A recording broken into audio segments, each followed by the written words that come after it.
أما بعد فأعوذ بالله من الشيطان الرجيم بسم الله الرحمن الرحيم ولا تقولوا لمن يقتل في سبيل الله أموات بل أحياء ولكن لا تشعرون صدق الله العلي العظيم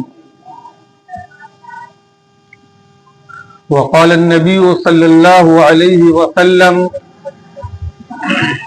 لو كان بعد نبي لكان عمر او كما قال عليه الصلاة والسلام۔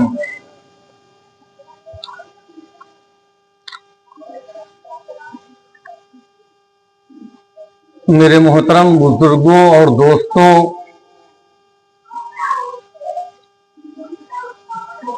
کسی نیکی کی توفیق کا ملنا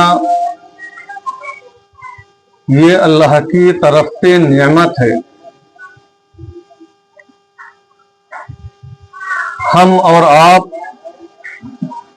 اللہ کے پاکیزہ گھر میں جمع ہیں، یہ اللہ تبارک و تعالی کی خاص رحمت ہے، توفیق ہے۔ اگر اللہ کی جانب سے توفیق نہ ہو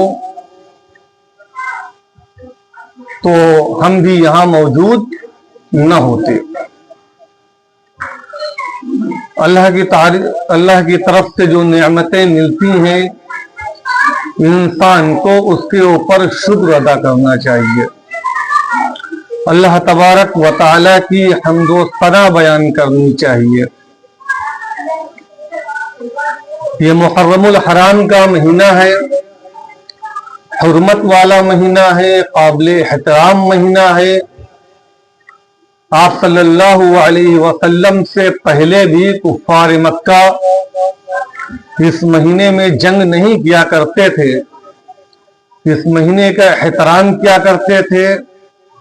اسی مہینے میں غلاف کعبہ تبدیل ہوتا تھا۔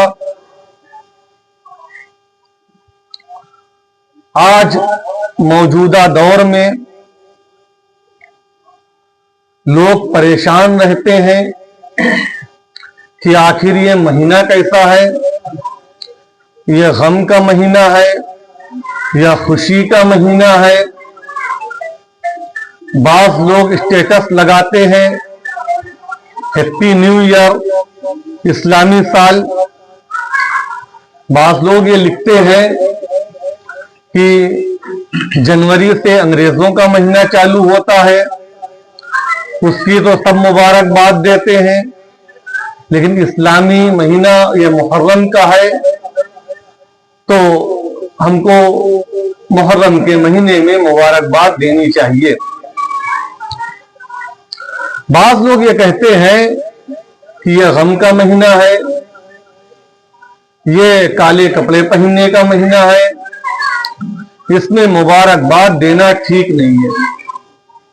رجحان یہ بنا ہوتا ہے کہ نیا کپڑا خرید نہیں سکتے ہیں، نیا کپڑا پہن نہیں سکتے ہیں، کسی طریقے کی زیب و زینت اختیار نہیں کر سکتے ہیں، چوڑیاں بھی اتار دی جائیں، یعنی پورا مہینہ غم کا گزارا جائے۔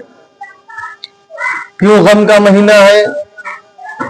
اس وجہ سے غم کا مہینہ ہے کہ اس میں نواسۂ رسول حضرت حسین رضی اللہ تعالی عنہ کی شہادت ہوئی تھی، کربلا کا واقعہ پیش آیا تھا۔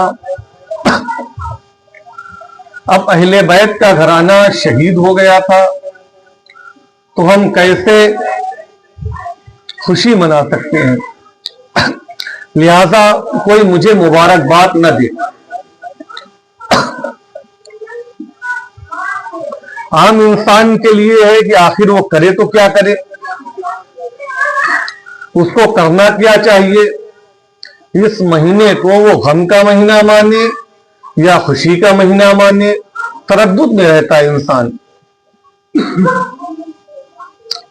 پہلی بات تو یہ سمجھیے آپ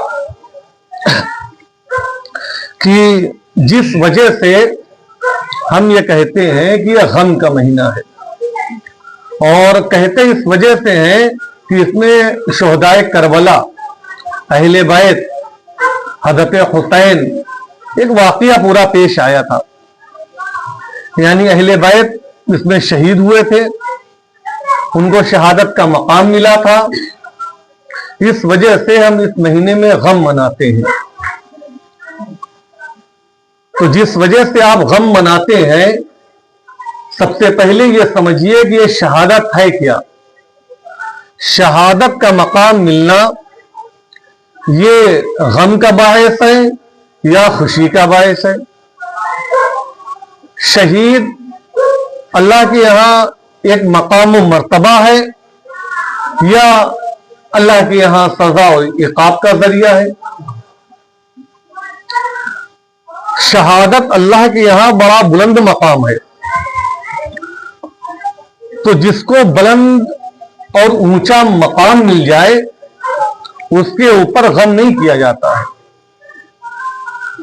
اور شہید کے بارے میں قرآن کریم یہ کہتا ہے وَلَا تَقُولُوا لِمَنْ يُقْتَلُ فِي سَبِيلِ اللَّهِ أَمْوَاتٌ، کہ جو لوگ اللہ کے راستے میں شہید کیے جائیں، قتل کیے جائیں، تم انہیں مردہ مت کہو، بلکہ وہ زندہ ہیں اور ان کی زندگی کے بارے میں تمہیں کوئی شعور نہیں ہے. تو اللہ تبارک و تعالی جس کے بارے میں یہ کہہ رہے ہیں کہ یہ زندہ ہیں، ان کا بڑا مقام و مرتبہ ہمارے یہاں ہے.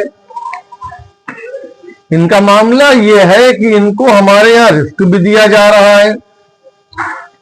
اور شہداء کے بارے میں یہ کہہ دیا گیا کہ زمین سے کہ ان کے جسم کا کھانا ان کے اوپر حرام ہے.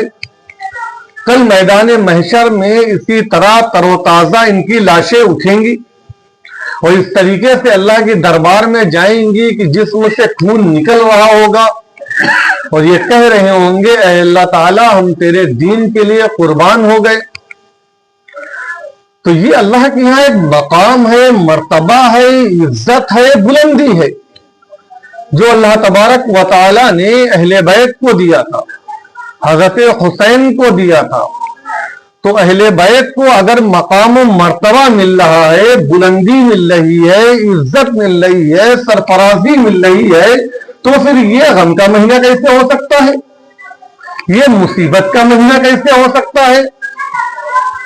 جیسے مثال کے طور پر دنیاوی اعتبار سے تو یہ ہوتا ہے کہ میرے والد کا انتقال ہوا، آپ کے والد کا انتقال ہوا، آپ کے گھر والے میں سے کسی کا انتقال ہو گیا، تو ایک طرح کی ایک غم رہے گا کہ تکلیف ہے کہ ہمارے درمیان کے چلے گئے. لیکن اگر آپ یہی نبی کے زمانے میں ہوتے یا نبی آپ کو یہ بتا دیتے کہ آپ کے والد جو ہیں وہ جنت میں سیر کر رہے ہیں، جنت میں اڑ رہے ہیں، جنت میں دوڑ رہے ہیں، ان کا استقبال حوریں کر رہی ہیں، جنت کی کھڑکی ان کے لیے کھول دی گئی ہے اور جنت میں چل رہے ہیں، تو کیا تب بھی آپ روئیں گے، گڑ گڑائیں گے، پریشان ہوں گے؟ ایک یہ چیز تو رہی گئی کہ ہمارے درمیان سے چلے گئے. لیکن جب آپ کو یہ پتا چل جائے کہ ہمارے والد جو ہیں وہ نبی کے ساتھ ہیں، فرشتوں کے ساتھ ہیں، جنت کے اندر ہے، خوش و خرم ہے، تب بھی کیا وہ باہر چلائے گا، کھڑبڑائے گا، ہائے والد کرے گا؟ نہیں کرے گا نا. وہ تو یہ کہے گا کہ بھائی اللہ نے میرے والد کا بہت مقام دیا ہے، اللہ نے میرے والد کو بڑی عزت دی ہے، بڑی بلندی دی ہے، اللہ کا شکر ادا کرتا رہے گا، اللہ کا شکر ادا کرتا رہے گا. اے اللہ تعالیٰ لاکھ شکر ہے، اللہ تعالیٰ لاکھ شکر ہے، تو نے میرے والد کو بخش دیا، میرے والد کو جنت دے دی ہے، میرے والدہ کو جنت دے دی ہے. انسان غم نہیں کرے گا، انسان روئے گا نہیں، انسان چلائے گا نہیں، انسان اپنے سینے کو پیٹے گا نہیں، انسان اپنے چہرے پر تماچے نہیں مارے گا. بھائی جس کے لیے مصیبت ہوتی ہے، پریشانی ہوتی ہے، اچھا غم کون منائے؟ غم وہ منائے جن کے بارے میں یہ کہا گیا کہ یہ جہنمی لوگ ہیں، جو یزیدی تھے، شمر والے تھے، یزید کے لوگ تھے، جنہوں نے حضرت حسین کو گھیرا تھا، جنہوں نے حضرت حسین کو روکا تھا، جنہوں نے اہل بیت کے اوپر پانی کو بند کیا تھا،